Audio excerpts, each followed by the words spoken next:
Practices like meditation, deep breathing, journaling, that is what's going to help you manage stress and keep you Mhm. grounded. It enhances your emotional resilience and provides clarity. Ugly Truth of Divorce podcast with Sam and Leah, helping you not just survive, but thrive. Hello, everyone. Welcome to the Ugly Truth of Divorce podcast with your hosts, Sam and Leah. As always, this podcast is brought to you by TNC, which is the next chapter. It's a private membership that we have for moms that we do trainings every single Monday. And actually, when this is going on, we're recording this, we're doing our live call today, our Yeah. live group coaching call today, which I'm super pumped to hang out with those ladies. So Yeah, those are fun. we have been MIA for about a month. And so we're going to do a short recap and then we are going to dive into kind of a training. What would you say it would be about? A training about how to still. Just some things to do when you're going through some hard things in life, like major Dangerous. major life changes, right? What are Right. some crucial self-care steps that you need to be taking? Because as you'll see when we catch you up, we've been having to do all of these things in the past. Since we've been MIA, we've been having to focus on these things. Yeah. So as you guys are watching, let us know you're here. Let us know where you're watching from. We're always curious to see where our followers are from, where you're located at. So let us know that in the comment section, wherever you're listening to this. But I'll give a recap first and then you can give yours. So it's August right now when you're listening to this of 2024. And we have moved 800 miles away from our hometown. We are in a brand new home in Southern Alabama, which we could not be happier about, but it was a process. I won't even bore you with the details of the process. Let's just say we thought we were moving to one town and we are in a different town. We thought we were building a house and now we're in a different house. And it took 5 to 6 weeks, and we were actually very pleased with that, how it worked out, because we got to spend 5 or 6 weeks in a condo, spending time with my daughter, who just went to the University of Alabama on Sunday. So I just moved my 18-year-old into college, and my 20-year-old just moved from Illinois to Colorado all by himself. And I am kind of freaking out. I talked to him last night, him and his boyfriend, Isaiah. Moved across the country with 3 pets, 2 cats, a cat and a Mancoon cat and a dog that's 160 pounds by themselves. Yeah. Just said, you know what? We picked Colorado, and they took off on a journey all by themselves and are moved in and happy. But yeah, I've both of my bigs are gone. And I have my 2 littles in a new community, a new town. I know no one, which is also a blessing. It's just been a wild, wild ride. And this has all happened literally within 2 weeks of it's Walker moved. I moved my daughter into college. Like, we moved into our house all within the same 14 days. And I think I was telling you this morning, I think my processor finally shut down last night. Like, I was just like, oh, and we're turned off. Like, I just hit Yeah. a wall last night of exhaustion, Yeah. exhaustion. So mine has kind of all been happy, joyful changes, just a lot to absorb. And then you've been dealing with the other spectrum, which is Yeah. sadness. So Yeah. you So share a little bit. in those same 14 days, Yes.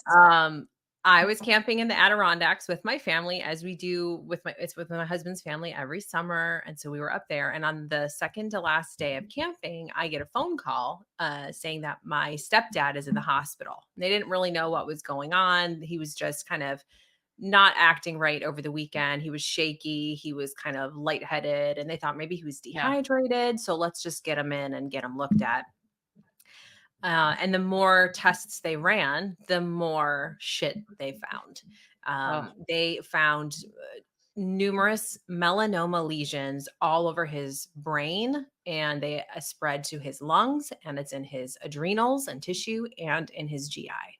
And they gave him single digit weeks left to live.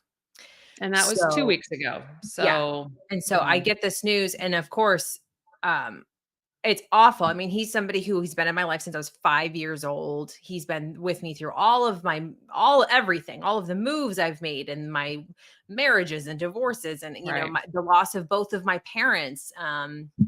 And so that hit me really hard when I walked into the hospital. As soon as I got home, I had the very next day I walked into the hospital before he was discharged, and just collapsed on him and like sobbed. We both just held each other and sobbed. It Yeah. was just so intense. And then my stepsisters flew in from California and from Illinois, and they've been here kind of back and forth. And so it's just been such a crazy whirlwind, but we've been just spending time with him, looking at pictures and telling stories. And we have hospice involved, which is such an amazing, amazing service. I mean, just all of the things that they Yeah. offer is incredible. So And they've lucky. been wonderful support, emotional support, and also just support for him and anything that he needs. So we have a hospital bed set up in his apartment now. And they give him one of those little like life alert buttons. And so it's just crazy because with everything that's going on internally with him, he's still in like good spirits and he's still Yeah. acting kind of normal. And so I think that's really weird for all of us to process because it's Yeah. like,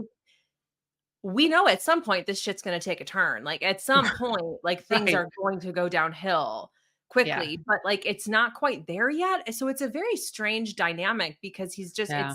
it's as if nothing has changed, but like we're waiting for that change, that inevitable change to happen. So I mean, Yeah. it could be a couple weeks, it could be 8, 9 weeks. I mean, single digits. So it's just a weird time, but it's been pretty intense. And so through this is this is why we wanted to talk about this topic today, is because like I had a bunch of this shit going on for the couple weeks. She had a bunch of shit going on, big life changes. And so there's just some things that are really important if you're going through life changes, if it's divorce, even if it's just difficult co-parenting journey, whatever it is, there are some things that really should be non-negotiables for you to Yeah. help you get through it. And so we're Right. going to kind of dive into some of that shit today. Well, I think it's we were talking earlier before we got on about the difference in who we are now in our 40s versus if this type of stuff was happening to us in our 20s and 30s. My Yeah. reaction would have been like my kids leaving me would have been a completely different reaction at 20 something. And I know this because I've been reading all these Facebook posts about parents who are like sending their kids off to college, and no disrespect to them, but it's this sob story on Facebook, posts of like, oh my gosh, a piece of my heart got left in Texas and I don't know what I'm going to do. My baby girl's gone. And my first and only son is, left the nest. And what will I do with my life? And I'm like, fucking live. Like I'm reading these and I'm just like, okay, so I read a lot of those before I dropped her off. And I'm like, maybe I'll be in my feelings. Maybe I'll cry my eyes out. Maybe I'll have a meltdown. And the whole day I couldn't help but be joyous. I couldn't help but be Mhm. excited for her. I was like anxious for her excitement of like when we leave, she's on her own. I was Right. excited all day. And I talked to you on the way home and I'm just like, no part of me was sad. No part of me was emotional. I didn't cry. And I think I owe that to a couple things. Number one, divorce. I had to say goodbye to my children at the age of 1 and 3 every other weekend, every other day, week-long vacations, and say adios. And I think that made me stronger. I think that made me realize I don't have them every day.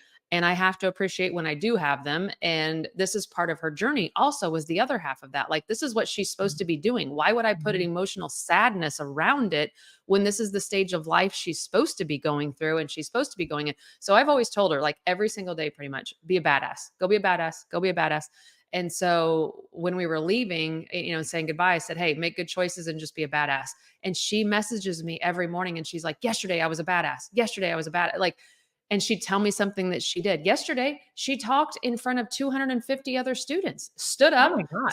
Somebody said, who wants to go first? She stood up, controlled the whole room. They all cheered. And like, she's like, Mom, I was meant for this. Like, I know how to lead people. Like you've put me in situations where I am completely in my element. And I'm like, I couldn't be more proud. And it's like, so all the Facebook parents, I don't know if you're just doing it for the likes, the loves, or you really are that sad, but I'm not sad. Now, do I miss my grocery getter girl? Do I miss my girl that I get to like roll my eyes at Jared, to her? And do I miss having the songs in the car? Sure, I miss that. But I'm also like super pumped every morning when she's getting ready now. She's sending me text messages about what she did the night before. And it's just fucking awesome. It's Mhm. so awesome. I talked to Walker last night. Him and Isaiah both are like, they're hiring people to come into their home to hang stuff for them and get things 19 and 21. and they're hiring handy guys to get shit done. I'm like, what was the number of those that company? Like they Mhm. could be getting shit. I've just I've raised good human beings. Like I just have, and I own that now. Like they are fucking badasses, both of them. But it's a lot of change to know that on Life 360, I now don't have to look in the same small town. I have to span out and look at the whole fucking United States to see my family. Mhm. And that is crazy to me.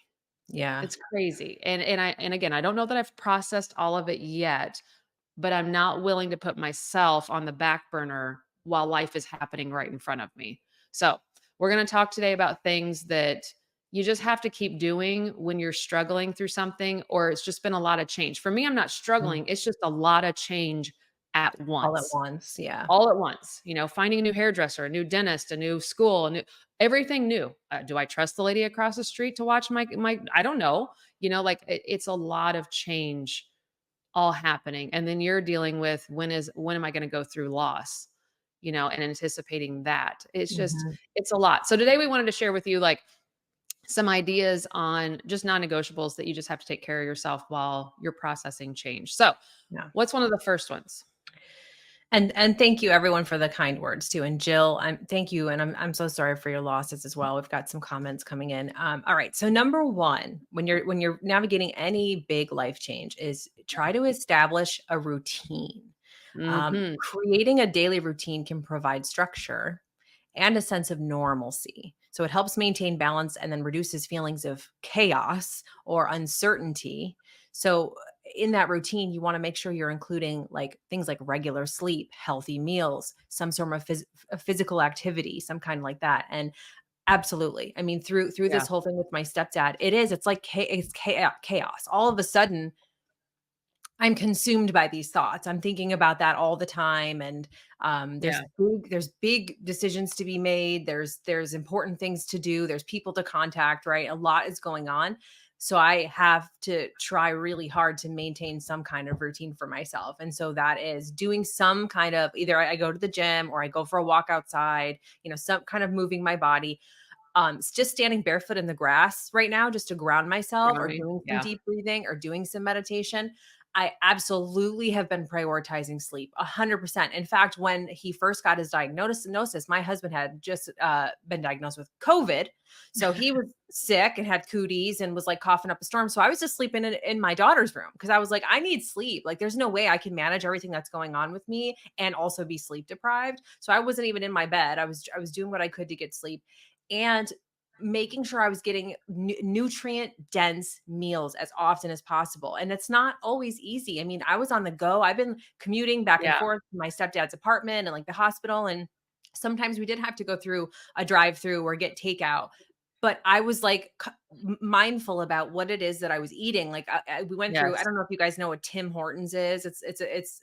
It's popular over here and like in Canada. It's like a coffee, like a Dunkin' Donuts, essentially, right? Okay. So I'm Okay. like scouring the menu. I'm like, okay, they have avocado toast. I'll take that. Like it's Yeah. the healthiest thing I can find. And I was just prioritizing that because that has a direct effect on how you feel and how you're processing everything that's going on. So Yeah. definitely establishing a routine. And you've kind of had to try to get back into that too with your walk Yeah. and things like I that. mean, the walk is non-negotiable. Like part of it is we're doing a challenge inside of TNC to always take care of yourself for 30 minutes a day. Doing something for 30 minutes a day. It's 2% of your day. And so we're running a challenge group in there and there's prizes. And so a lot of the women are, reading, walking, podcasting, doing all Mhm. kinds of things. Yeah. And Meditating. for me, Yeah. yeah, for me it's the walk. Like I and I and what's so weird is I'm not getting my kids ready for school. That's Jared's job. And so in the morning, I kiss them and then I leave for the walk. And because my time, like we've talked about it as a family, if I don't get my walk in, I am not the same person for the rest of the Mhm. day. I'm grouchy, I'm irritable, I'm pissed off. My walk gives me energy. So when I hit that wall Mhm. last night, I'm like, Jared, I have never been this tired. Like my body is like shutting down. Like it's finally went through enough changes that it's like, bitch, you need to sit for a minute. And I Mhm. felt really heavy. And it was just like we talked this morning. I said, I have to go for the walk because that's what's going to give me more energy. Like if I stay all this groggy, oh, I'm so tired. Oh, I'll feel that way the whole fucking day. But I went on my walk and I feel amazing. Plus, my walk is a time for me to learn. I use my walk as podcast time. I will listen to 2 podcasts on every walk, and that's knowledge, and I'm a constant learner of knowledge, like, I always wanna be learning something. So for me, it's like I'm killing 2 birds with 1 stone, and it's my time. Mhm. Completely my time. Nobody's saying, "Mom," nobody's saying, "Hey, babe, I need" nothing. Mhm. And so I look forward to it, and I'm not Yeah. selfish for taking 30 minutes to go for a fucking walk. No, I'm you not. need it. So And I listen to right. affirmations on my walks because I need Yeah. those. Yeah, and so if you feel like, I can't fit in a walk, you probably can. You just need to Right. have somebody watch your kids, or you need to ask for help, or you need to leave your kids at daycare just a little bit longer and go for that walk, or go for something that's yours. I used to work out, and now I'm like in the 45, and I'm like, okay, I love working out, but I also just enjoy walking. I wear a weighted Mhm. vest of 15 pounds, and that kills it for me, and I love Mhm. it. So, but it's my time. It's at Mhm. non-negotiable no matter how stressed my day is, yesterday was packed. I get up early Mhm. and walk, Yeah, you need and it. You need it to ground yourself and center yourself to yeah. handle the rest of the shit that's gonna be flying at you for the rest of the day. Mhm. It's Yeah. like it's so Otherwise, yeah. important, and it's Mhm. easy to not do that, like, I get it. I'm being reminded of a lot of things in these last couple of weeks that Yeah. it's so easy to be like, "I don't have time for this." Like, I need to get to the important things. There's people relying on me. There's big things that need to be done, like, I don't have time.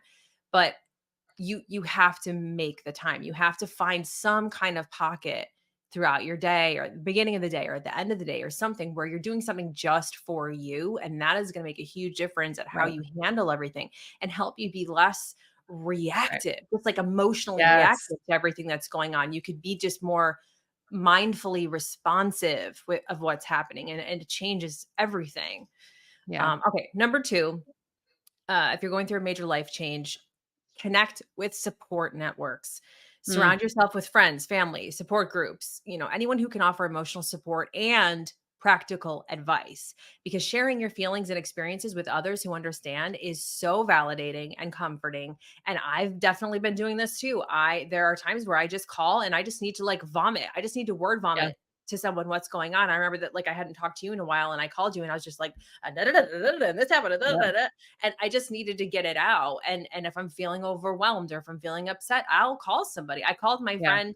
It was like a couple of days after I got the news. I was like already crying and I called her and like as soon as she said hello and I like couldn't even get hello, like I was just crying. Yeah. And I just needed to talk. Like I just needed to get it out and just have someone validate my feelings and maybe give me some advice or guidance that when you're in the shitstorm, it's hard to Yes. be objective sometimes. And so when you can Mhm. talk to somebody, they can kind of see things a little differently and maybe piece things together that you can't at that moment. And it just makes a huge difference. And so again, whether that's friends, family, support groups, we have support groups, anything, but don't go through it alone. Don't do it by Yeah. yourself. Like get Solo. some kind of Mm-mm. support. Yeah. Solo. And I will just say, if you're on the divorce part of change in life, be careful of who you are leaning on, that they're not keeping you in that negative space. Hmm. There's a lot of women that will go to a friend circle of other women who are also in shitty marriages or also going through shitty divorces. And there's nobody leading the pack with positivity and mindset and Yeah. exercise and eating Misery right. loves company kind of thing. Yeah, everybody's just down in that dirty ditch of divorce and nobody's pulling anybody out of it, and you kinda stay there, and that's what I did. I surrounded myself by people that were a little bit worse off than me, and it made my whole situation, well, at least I'm not doing that. I was still Mhm. doing stupid shit, but because I wasn't doing that, it was justifiable, and it was just wrong, it was just wrong. I was in the wrong circle of people. It was just they were always pot stirring with me, like, "What'd your ex-husband do? Tell me all about it." And I'd relive it and I'd relive it and they just kept me in that negative spot. I mean, I kept myself there because I hung out with them. So just be mindful of like, am I around people that can validate me, but also lift me up and get me to focus on something better for myself and for my future and for my Mhm. children, and Yeah. not keep me in this woe is me victimhood. We got to like embrace it. Yes, it's happening to you, but what am I going to do with it? How am Yeah. I gonna overcome it? How am I gonna cope with it? Like, if they're not Um, giving you skills, they're right. probably not your Don't just stay circle. there. It's so Yeah, important, and that's really one of the main, like, focuses that I had when I started my support group here on Facebook, because there's a yeah, lot of divorce groups on Facebook, free ones that you can yeah, join. Yeah. But it's a slippery slope. I mean, when people are on there just venting or bitching about their ex or complaining about their attorney, which are all valid, like you got to get that out, right? But then it does change the dynamic of the group, and you can kind of go in there and it can be a Yeah. downer, right? Because you're just Mhm. surrounded by people who are miserable and unhappy and complaining. So that was the thing. It's like I want my support group to be different. I want people to go in there and like feel better. I want them to Yeah. feel empowered and get excited about the future and have things to look forward to and celebrate their wins and share what tools helped them and resources helped them, and have it be a place of more support and guidance and empowerment than like let's just come here and talk about what's going on and like misery loves company kind of thing. Yeah. So But yeah, sometimes it you is. have to do a delete. Sometimes you have to edit your circles. Sometimes you Yeah. have to do an edit of support Purge. groups. Yeah. Yeah, sometimes you need to take just a reflection time and go, okay, who am I calling in crisis and do they help me or hinder me? And, if they're not helping you feel better at the end of that call and you're more worried when you hang up than what you were when you first, then they're not your circle. And it's Yeah. okay to say, not my crowd. Like I need to change crowds, or I need to go find support and pay for the support, or I need to go into just really just examine your day right now. Who are you leaning on? Yesterday we had a great conversation about leaning on people at work. And I was like, let's keep work work and let's keep personal personal. When we kind of overlap a little bit, I mean, I made that mistake. That was some of the people I was hanging out with that were toxic as fuck. But you gotta be mindful of spreading your shit at work because it muds the waters, I think, too bad. I mean, I'm all for Mhm. having like your friend at work or acquaintance that you go to lunch with, but sharing your whole life, personal life at work, eh, I'm not a fan. I'm not a Yeah. fan. Not a fan at all. Number 3, engage in mindfulness and relaxation. Practices like meditation, deep breathing, journaling, that is what's going to help you manage stress and keep you Mhm. grounded. It enhances your emotional resilience and provides clarity during those crazy tumultuous Right. times. I'm more of a gratitude journal person normally on a regular basis. I keep a little gratitude journal right by my bed. So at Yeah. night I'll pull it out, write a couple of things in. But since this stuff started with my stepdad, I've been like journaling, and I do it on my laptop because my brain is too fast for my hand. Like I can't keep up with, with writing. So I've just been typing it out. Yeah. And it's been super therapeutic, and it really does help you process things. And I highly recommend it. And this is one of the tools that is like so underestimated, so underestimated. I mean, even when I was in therapy, that's what my therapist was telling me to do: Yeah. journal. And it's something that like I think people, when they think of journaling, sometimes they see it as like more of a daunting task, and I gotta and write a they page. get a Yeah. little more Mhm. overwhelmed, and then they don't make time Right. for it. But you have to really look at it like it doesn't have to be this big thing. You Right. can spend 5 minutes journaling while you're eating your breakfast or like having your coffee or doing something you normally do throughout the day. You can just sit down and like jot a couple of things down. Yeah. You don't have to set aside 30 minutes of your day to journal. You could just do a Mhm. couple of minutes, and it does make a big difference. I think it's awesome too. I don't do it as often as you do. And it's something I told Jer when we were driving home from the college drop off. I said, I got to get back to my routine. And one of the things I want to add is like, I don't drink coffee anymore, but like, I want to sit on my nice big comfy couch in the morning as the sun is coming up and just write and just start like journaling about my day before, journaling about my ambitions, journaling about what I want to manifest and things like that.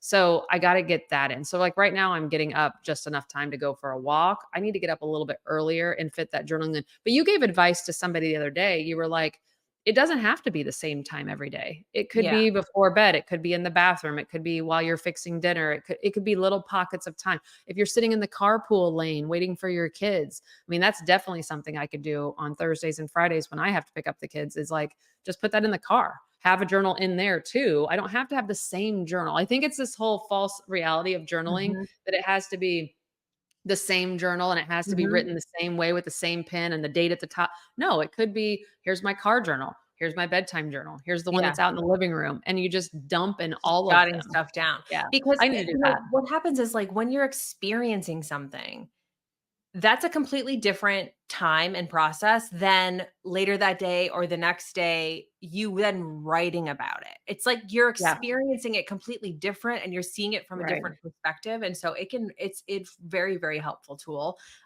Highly recommend if you're going through Yeah. something. And even if not, again, like I love gratitude journaling because that helps keep me Mhm. grounded too. Yes. Um, so number 4, prioritize self-compassion. Mm. Be gentle with yourself. Recognize that it's normal to feel a whole range of emotions, right? Practice Yeah. positive self talk, avoid self criticism, acknowledge your strengths and the progress that you're making. It doesn't matter how small. That's so important. I mean, especially through divorce and things like that. I mean, there's such a spectrum of emotions. And so it's really crucial that you're not judging yourself for feeling how you feel and that you are compassionate with yourself, kind of treating yourself the way that you would a friend. If they were coming to you Right. in the same situation, like how would you treat them? What would you say? What advice would you give? You've got to do Right. that for yourself and be your own Yeah. cheerleader. Because if you're just beating yourself up, y- you're going to have a very different experience, right? Like Right. divorce is tough. You're dealing with a lot of shame and guilt and fear and feelings of failure and all of that stuff. And so if that is the inner dialogue that you have for yourself is like, I suck. I'm Right. bad at life. I made the wrong choices. You're going to keep making choices that aren't great. The more that you trust, like learn how to speak compassionately to yourself and be your own cheerleader, that's going to help you build your confidence and build. When you have a bit more confidence and self-esteem, you're going to end up making better choices too moving forward. Yeah, and I think that, like, through the divorce, there needs to be a lot of forgiveness on what you're hearing from the other side is not your perspective. I think when people are going through and there's the false allegations and there's comment after comment and there's people, attacking you from the other side. Your ex is saying this about you, the attorneys are saying this about you, and the whole town's saying this about you. That can't be your perspective. You have to be thinking completely different about yourself and not buy into all that bullshit, and give yourself some grace that you're going through something really hard, and you're not going to handle it perfect the whole way through. Either are they. They aren't either. And just really surround yourself with words of affirmation. Get people that love you to talk to you and bring kind words Mhm, into your brain, because all of the negative stuff for me sat there really loud. If mhm, he was saying X, Y, and Z about me, that was like in the forefront of my brain versus what I knew to be true, which was I was a good mom, I was a good daughter, I was a good community member, I was a good employee. I wasn't thinking of all those things. I was always like, but this is what he said. So that must be true. I don't want anybody thinking that, but maybe they do. And I was so consumed with his words and his negativity versus what I was thinking about myself. I never even really stopped to think during my divorce to how am I talking to myself? I was allowing him to talk to me, and his words rang really loud in my head. During that phase of my life, I knew nothing about affirmations. I knew nothing. I knew nothing about mhm, self-reflection and going, gee, I'm the one that gets the kids up ready for school, bathes them, gets their great lunch fix, takes them to school, is there with them after school. Like, I couldn't even see what I was doing, which was great things because of the negative stuff I was allowed myself to listen to. So mhm. it is the hardest part, and you have to, like, just take care of yourself. Brag about yourself to yourself. I did Yeah, that. I got up and got that done. I'm the one. Um, my sister-in-law, she is somebody that does everything in their house. Like, she does everything. And a couple years ago, she was like, she always got offended when her husband would come home and say, "Well, what'd you do today?" And she heard, "Did you do anything today? Like, tell me what," when really he was just like, "What'd you do today?" She heard it in a different way. So what she did was she wrote down everything she did that day. Everything. Changed a toilet paper roll, wiped a kid's ass, blew a nose, did the dishes, took the dog out, da da da. And she wrote it all. And she's like, it was pages, Sam, pages of things that I did. And I had to read it to remind myself that I do work my ass off all day long being at home with these kids. So don't take offense when somebody says, "Well, what'd you do today?" Look at the mhm, notebook. This is what I did today. But if we don't really see what we do all day and we have somebody come in with that tone, we think he didn't have a tone, but she heard a tone, because she was self-doubting. Am I enough? Am I doing enough? Am I worthy to be home? And so that negative self-talk, mhm. we have to change that. And, Mhm. you have completely changed my life on that, on introducing all kinds of affirmations and making sure I'm journaling and gratitude. Like anytime I'm down, you always say, "When's the last time you journaled? When's the last time you did gratitude? When's the last time?" And I'm like, Mm. that's the problem. I haven't been. So It's one okay. negative comments just starts eating at me and then I forget all the great, you Yeah. know? So it's so important, especially going Yeah. through a divorce. And you can do it. And I know that some of you may be thinking like, how can I what's there to be grateful for? My fucking life is falling apart. My Right. ex is an asshole who's draining my bank account dry, who's not agreeing to anything, dragging me through court. Like Yeah. there could be a lot going on that's just shitty, but I promise you there's still something that you can be Mhm. grateful for. Something. Yep. Like with my stepdad, I kept going to gratitude to help me through the process. I mean, when somebody in your life who's been in your life who you love and who you're close with is dying, that's fucking huge and that sucks. And that's a Yeah. life-changing experience. Like my life Can't will change never be it. the same when he's Mhm. gone. Um but I can still find things to be grateful for. I'm grateful that I have this time with him. I'm Yeah. grateful I have the time to say goodbye and to look at pictures and tell stories and tell him I love him. And because when my mom died, there was none of that. She was just gone. That was it. It was like she was here, she was gone. So I'm grateful for that. I'm grateful that my stepsisters are in town because if I was doing it myself, that would be a lot fucking harder. I'm so grateful for hospice and all of the things and all of the support and services that they Yeah. offer because that changes the whole experience for everybody. I'm grateful for my job that I have this flexibility so that I can keep driving back and forth and helping him and being there. Like, even though this huge ugly thing is happening in my Yeah. life, there's still things that I can be grateful for. And when I focus on that, it changes my experience. It changes how I feel and my perspective of the whole thing. So no matter what you are going through, no matter how hard or painful or difficult or ugly, I promise you there's things that's around you. The fact that you have electricity, the fact you Yeah. have gas in your car, you have a car, that you have food in your Right. refrigerator. I mean, it could be anything, that you have clean drinking water. There are things that you have that if you didn't Gosh. have, Mhm. things would be even fucking worse and they'd be a Yeah. lot harder. So, challenge yourself to focus on those things that you're grateful for and it changes your experience. Yes. Yes. Next is this is number 5. It's seek professional help. If you are struggling to cope, consider speaking to a therapist or a coach or somebody because that professional guidance can provide you with the tools and the strategies to navigate your emotions and make sense of the changes that you're experiencing. When I was, I think 18 was when I first started going to therapy, and that's because my Mhm. mom died suddenly when I was 16, and I fucking needed it. I mean, like, and I've gone on Right. and off since. I mean, I think the last time I was in therapy was when my second marriage was crumbling. I was back in therapy and back on, I was having anxiety again. I was back on Prozac. I was doing all those things. But therapists are great. I will tell you though, sometimes you got to shop around. Shop If around. some of you Change have it had up. not a great experience with Trial and therapists, you trial and probably run. just weren't with the right one, and you Right. got to kind of find one that you vibe with. But it has been so helpful because they help you cultivate that self-awareness. They help you work through things that's hard for Mhm. you to see because everyone has Yeah. blind spots. So Yeah. they kind of help you bring those to the forefront and like make sense of things. And they're not emotionally invested like a friend or a family member. Right. So they can give you really practical, objective advice and tools that can help you cope. And then once you have that toolkit, you have that for life.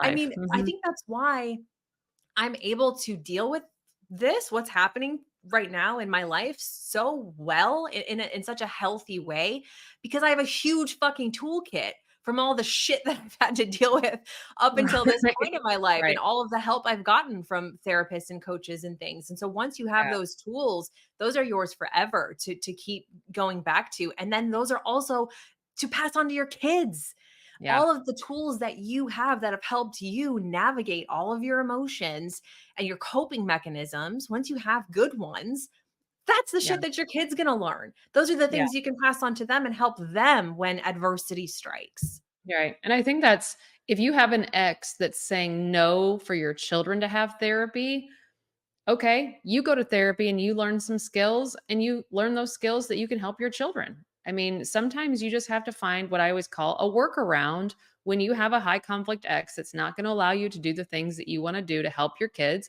You got to find workarounds. Mhm. And for you, unless you're good, your kids probably won't be good until you figure life out. I know for me, my kids were struggling with the high conflict journey until I started to figure out boundaries and confidence and gray rocking and all those things. And as soon as I figured it out, man, the kids were like quick little sponges and figured it all out. But I had to learn those things from a professional. I had to get help from somebody to say, okay, what you're doing isn't working. You need to stop and you need to try something else. And we talked about boundaries on this past Monday. Leah Marie did a boundary workshop for our next chapter group, our private membership group. And we're getting feedback from people that have watched that of just saying, I needed these reminders. I needed permission to have these boundaries. Mhm. So here is women that went and got professional help. They're paying for us to train them every Monday on a specific subject. And Mondays was boundaries. And I took that training and sent both of my older children a note that said, Mama's phone doesn't ring after 9 p.m. Central, because now we're on different time zones, Mhm. 9 p.m. Central, unless your arm has fallen off and you need help with your medical card.